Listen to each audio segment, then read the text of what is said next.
gentlemen, please welcome Frankie Boyle!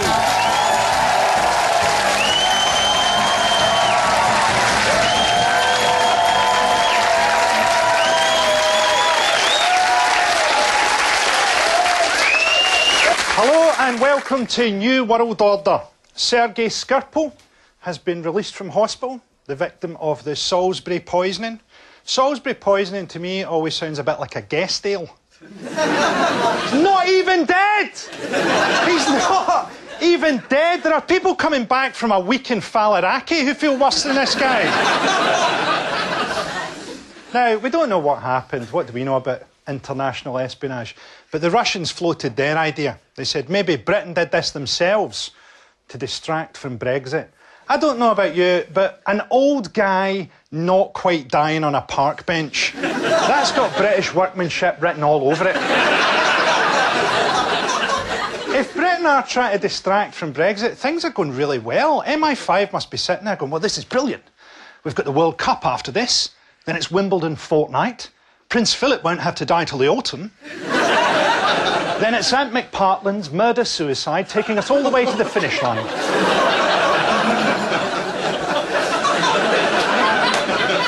Poor old Ant, poor old Ant. There is a silver lining. We now know which one is Ant. Yeah, see that one that isn't wrapped around a lamppost? That's Deck. So what was Russia's punishment for all this? Russia's punishment is that no members of the royal family will go to the World Cup in Russia, a country whose views on royal families is at best ambivalent. We had the royal wedding, the pastor went on a bit. They must have wished that it was just back in the day when they could just execute someone like that. But they haven't been able to do anything like that for over 20 years now.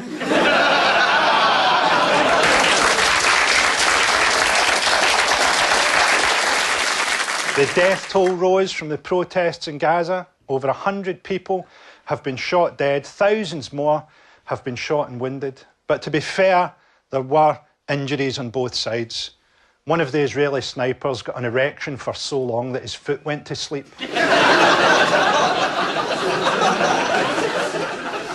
Things are bad in Gaza.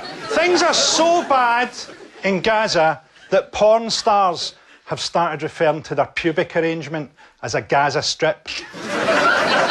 An area that's been so brutally pummeled that no child could ever hope to crawl out alive.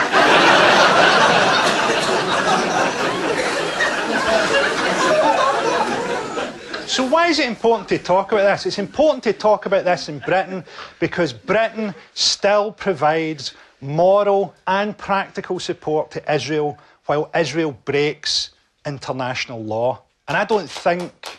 Thank you. I don't think British people would be OK with that if they knew the full facts of the case, if they knew the full extent of Britain's hypocrisy on the world stage. Britain sells weapons to Saudi Arabia that Saudi Arabia uses to kill people in Yemen. Yet Britain is the #2 provider of aid to Yemen. And why not? Life gives you Yemen, you give Yemen aid.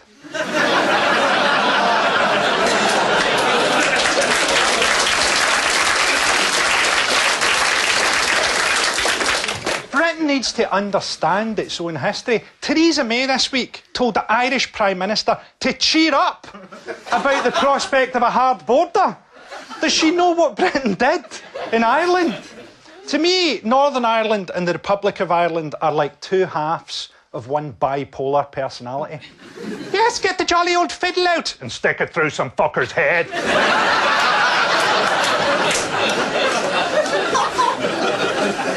One of their proposed solutions is that instead of having a hard border, what they're going to do is have a customs check, pull lorries over on the border. That's going to be an interesting job. Pulling over lorries on the border in Armagh. Bit of danger money involved there. That'll be the best paid customs and excise job in the history of the world. People will be retiring from Premiership football to do that job. Look out, I think we're being pulled over by Raheem Sterling.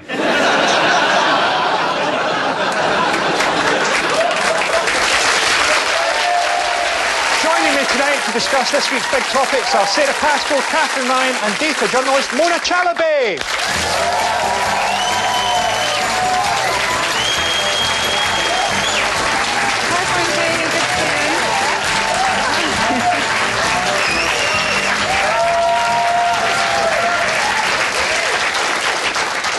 Hello. Hello. Have you had a good week? I don't know about a good week, but a statistic caught my eye that humans represent 0.01% of all living things, and yet we have managed to destroy 83% of all wild mammals. Get in. I know. In your face, Sharks.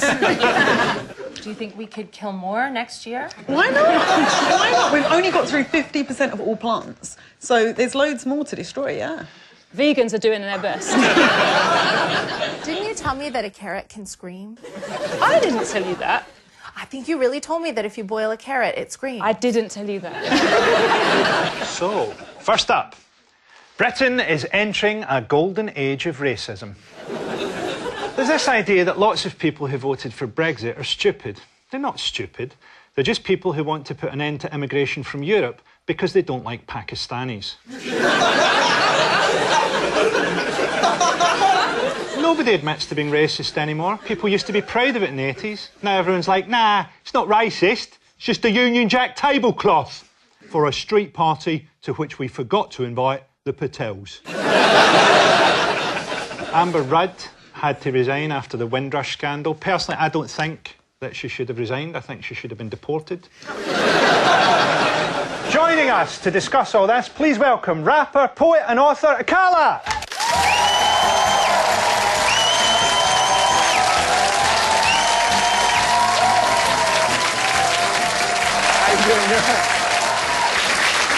How you doing, man? Yeah, it feels like Groundhog Day. Yeah, we did an interview last week. We did. I meant last time I came on your show. But All right. Okay. it's all good, but we did it. It was good fun. So, what do you make of the whole Windrush scandal?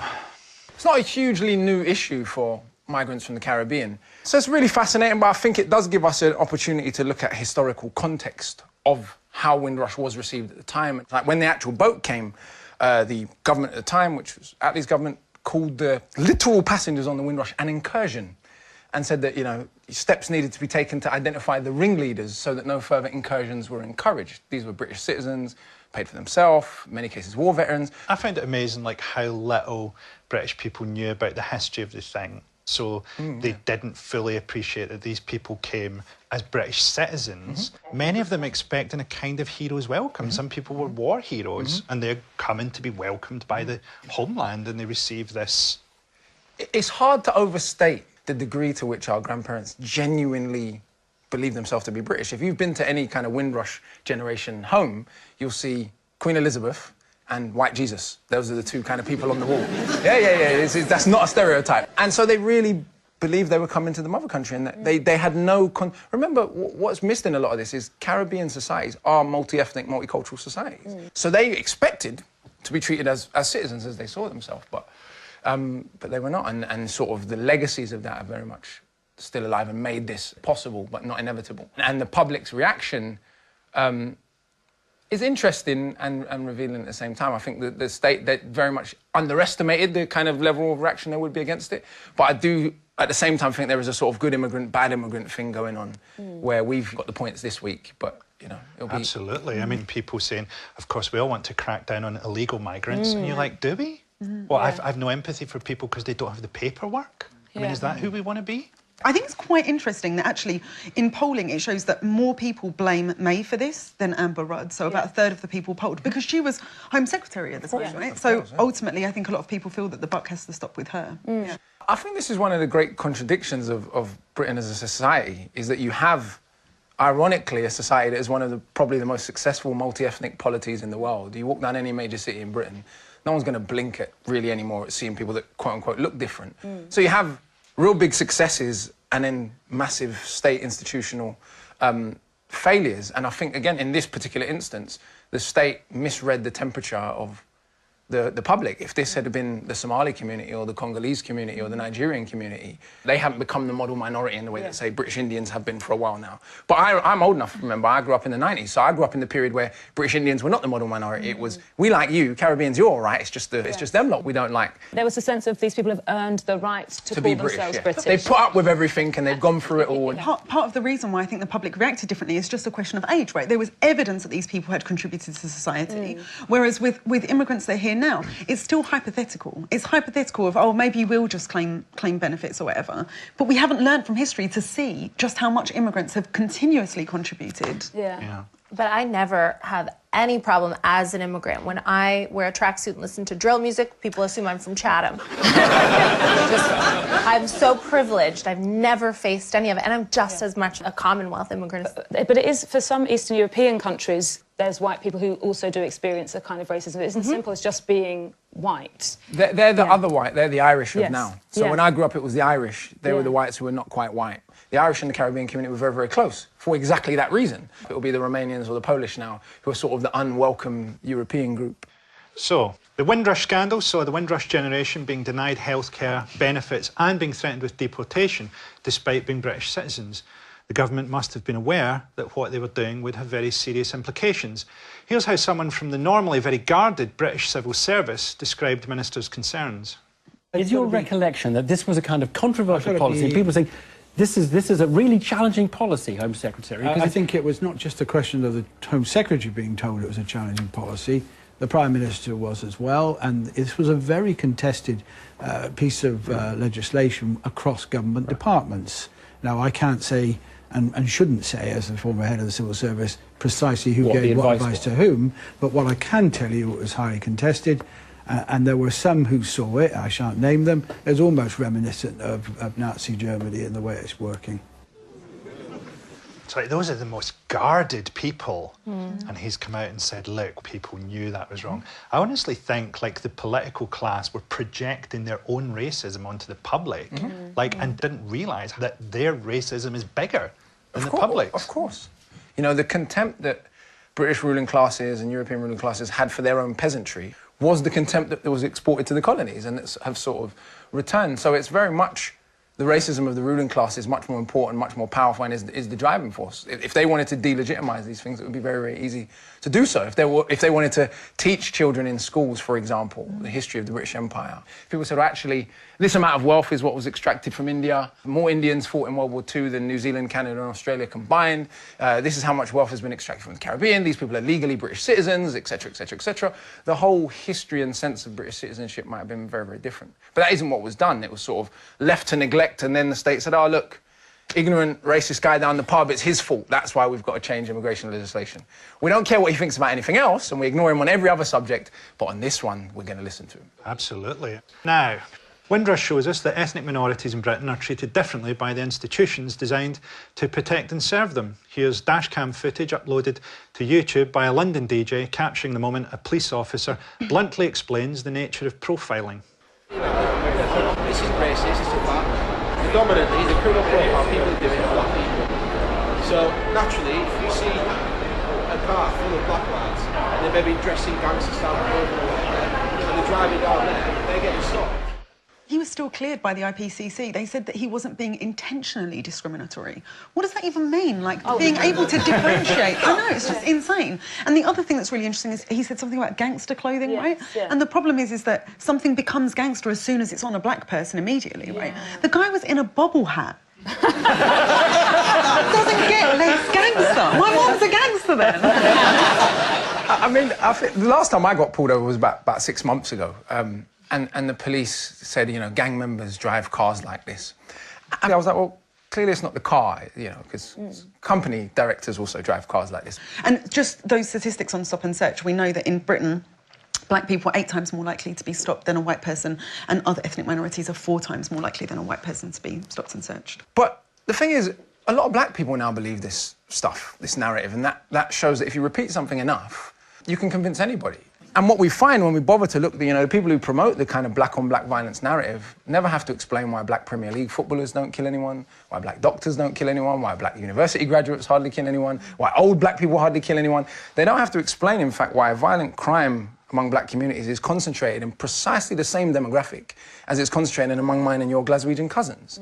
And so by obscuring the problem, pretending, you know, it's excessive melanin syndrome, we end up with ridiculous situation. Statistically, when you control for all of those other factors, like wealth, like educational attainment, they find that race and ethnicity has basically is completely irrelevant. And it's the oldest statistical rule, right? Correlation is not causation. Like, just because black individuals might be more likely to commit crimes, it is not because of their blackness, it's because of these other intervening variables. What's been characterised as a rise in violent crime has produced various different explanations. Here's David Lammy passionately explaining to the BBC what he believes could be the problem. It feels like neighbourhood policing has vanished. It's not around you. We haven't seen a police while I've been here, and I've been here for a little while now.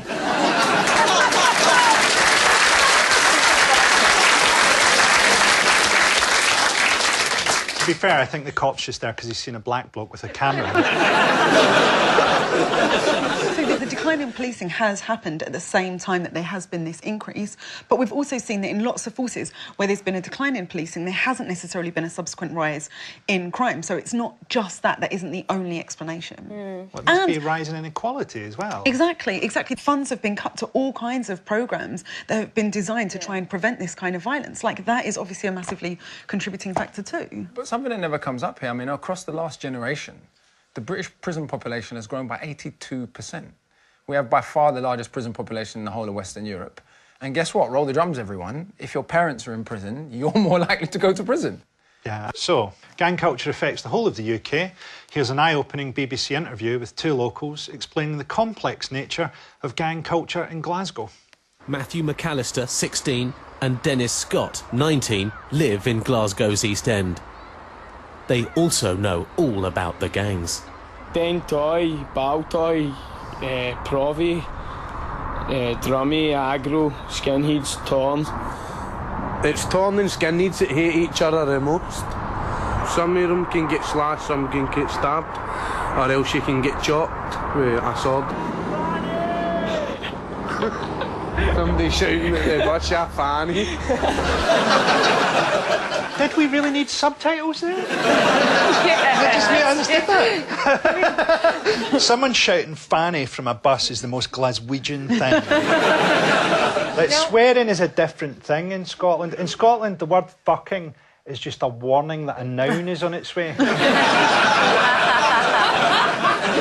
But there's a big culture there of, like, you know, there's all different kinds of blades. There's steakies. There's, like, one time I was going in to do a gig and Rangers were, like, one up, I think in Europe, and I did the gig and I came out and I saw a guy shouting at another guy, "Do you want me to go and get a sword?" And I knew from that they'd conceded a late equaliser. I think this piece gets to the heart of the problem, though.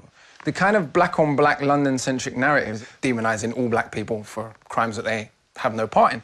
But it actually ignores working-class white kids in places like that up and down the country. So if I were one of those kids or a white kid living in Croxteth, I'd be like, how come the whole country only cares about black boys in London when the same stuff is happening in my neighbourhood? So it's another great way of the state and the right-wing press playing class against race. Well, some of those names that he mentions there, Toy and stuff like that, they're like ancient gang names in Scotland. Yeah. You know? The City of Gangs by Andrew Davies. It traces the gangs in Glasgow over 150 years. And what's revealing is, obviously, not only is the whiteness of the young men offered as an explanatory factor, it's not even mentioned at all, because it's irrelevant. How long is that Andrew Davies book? Because the last time you were here, you recommended The Making of the English Working Class, and that was like Bible thickness. Yes. I didn't even remember doing that. I just finished it. Are there any magazines you like? Well, it's been fascinating. Thanks very much. Akala. Thank you. Thank you.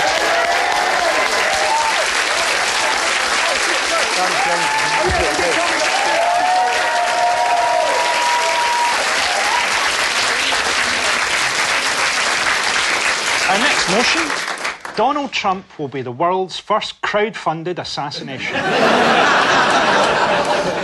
Donald Trump, an anthropomorphised kneecap peeking out from under a marmalade croupier's visor, With the diet of a pub bin, more personal issues than Batman, and the muscle tone of a coma patient. I suppose the only thing that has stopped him from being assassinated is the suspicion that he could take several bullets to the head and keep talking. I often wonder how he has sex, because clearly Melania doesn't touch him.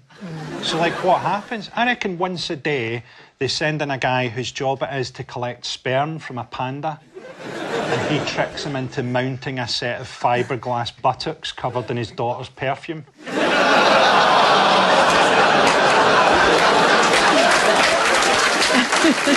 Joining us to discuss all things Trump, please welcome comedian Ahir Shah.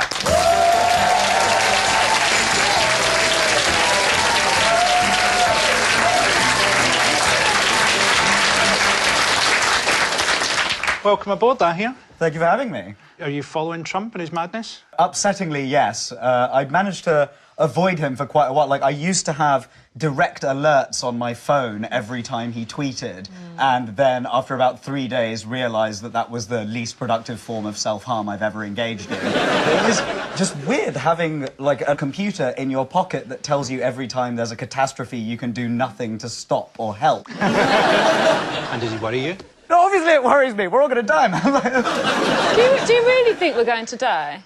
Between the threat of nuclear annihilation, climate change, and antibiotic-resistant microbes and everything, it's like we're juggling apocalypses. And I do wonder how long you can keep doing that before you have to go, look, Mum, no hands. The trouble with this whole having him assassinated, or if he was assassinated, is that he would be remembered as a martyr and a hero. Oh. That's the flaw in this plan. They'd make a statue. Of course. And he'd have a six-pack and an 11-inch cock. Yeah, I worry that if you were to crowdfund this, there would be an alternative crowdfunding campaign, which is to protect him, which could theoretically raise just as much money. The thing that is actually remarkable is that over the past year, his popularity really hasn't changed that much. And that's because he's kind of delivering a lot of the things that he pledged he would do during the campaigns. Now, no one could deny that Trump is a master at creating distractions that subvert even the most basic public engagements. Here he is, turning traditional news coverage on its head with this uniquely staged address. You see what's happening, and you see what's happening with funding. The funding of our military was so important, and so many military people are with us today. So just think of $700 billion, because that's all going into our military this year. And now I'm going to come down, and we're going to watch this roll. I love that they could only give the rabbit one expression no matter what Trump said, and they went with what the fuck. This is our fault. Because as entertainers, we haven't entertained the people enough, so they're looking for entertainment from politicians. Yeah. I hear you. And you want people doing what their vocation is. Politicians need to be doing politics. You don't want crossover, like when my obstetrician told me he was also a DJ. I also think it's partly the fault of journalists, because we covered him so much during the election, which is exactly what he wanted. Almost 15,000 headlines were written about him during the campaign, and Clinton got half of that. He's the thing that everyone wants to click on, he's the thing that everyone wants to watch, and that is what drives the profits and revenue for the media in its myriad dying forms. You say, I don't want to hear about it, or I want to hear positive news stories, but you click on, oh, did she look fat in that? Maybe we need to create articles that are, does the Syrian child dying look fat in this? Yeah. Mona. This is the kind of sick humour we can't tolerate on this show. Trump may love the attention, but he's often just disguising the fact that he doesn't really know what he's meant to be doing, as we can see here. You know, this was going to be my remarks. It would have taken about 2 minutes, but that would have been a little boring. A little boring. Now I'm reading off the first paragraph. I said, this is boring. Come on, we have to say, tell it like it is, that we have to get Republicans in office. And I think with that, maybe, Shelley, I'll let you start off, and you can, we can go around, and I'd like to have Jim say a few words, and we'll go around the horn. I have literally no idea what he had to say. Shelley, Jim, you say something. You haven't thrown your notes away. He's become perfect for the world that we live in through the inventive medium of losing his fucking mind. Earlier this afternoon, I got a text on a group WhatsApp a friend said, surely this is the thing that's going to get him. And another friend said, yeah, this must be. I was like, oh, are you talking about the Saudi thing and the Gulf states and the funding? And the second person said, oh, no, I was talking about the investigation into his political enemies. And the original guy said, oh, no, I was talking about the money from the Ukrainian politician that went to his lawyer and fixer. And they were like, that's 3 things this afternoon. He's trying to dismantle every single thing Obama did. Remember, he had the mic drop, and Trump's like, I'll show him. Throw an A4 piece of paper. Not as good. But you do get... like, you know, everything that Trump has accused Obama of doing, it ends up that Trump actually does it. Basically, my theory is that this all ends when we discover that Donald Trump was born in Kenya. Golf is a good example of that. So when Obama was in office, he was criticising him, saying he's playing too much golf. And during his first 99 days in office, Trump played 19 days of golf and Obama played 1. He probably has a bunch of people who just tell him he got a hole-in-one. He probably doesn't even use a club. Hole-in-one! Trump's health has been the subject of much debate, with his love of burgers, KFC and Diet Coke leading many to wonder how he's even alive. Trump's personal doctor, Harold Bornstein, that's this guy.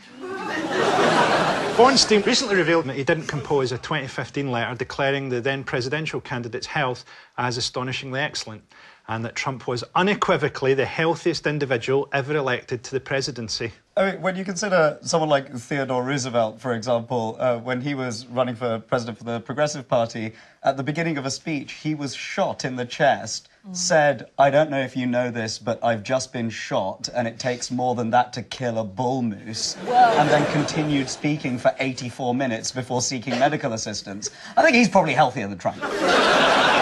Trump even acts weirdly around the many world leaders he's forced to meet. Last month, Trump met with President Macron. Having previously been given the cold shoulder by the French leader, Trump couldn't resist showing what great pals they are now. We do have a very special relationship. In fact, I'll get that little piece of dandruff for... We have to make him perfect. He is perfect. So it is really great to be with you, and you are a special friend. Thank you. Thank you. Merci beaucoup.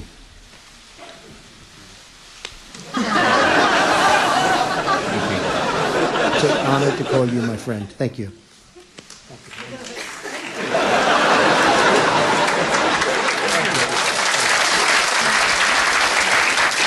I just love that what people worried about after he got elected was that he would be normalised. You know, this is never getting normal. He's got the president of France in a fucking headlock.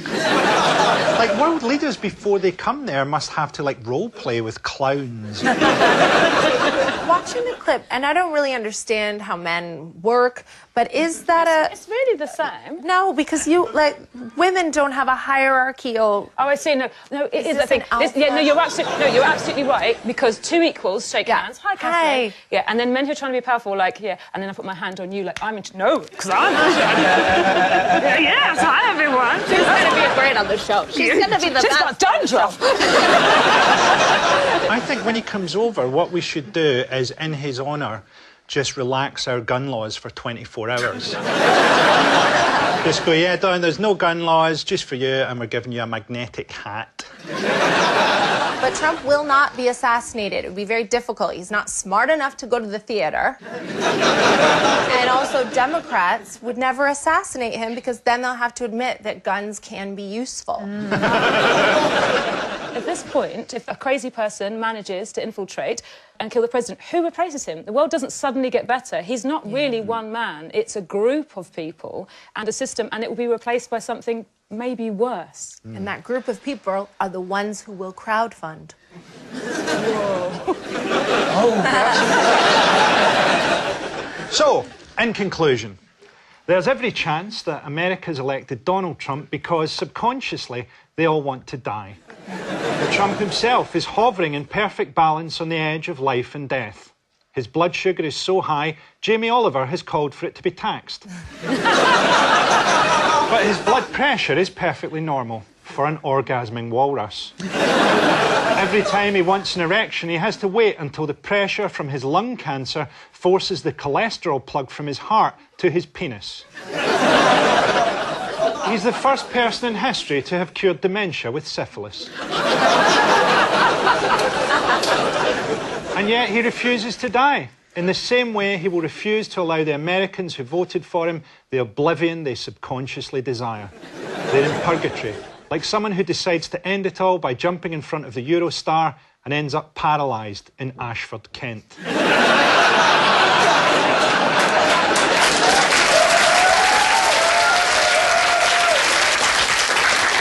Well, that's the end of the show. Thanks to my guests, Sarah Pascoe, Catherine Ryan, Mona Chalabi, Akala and Ahir Shah.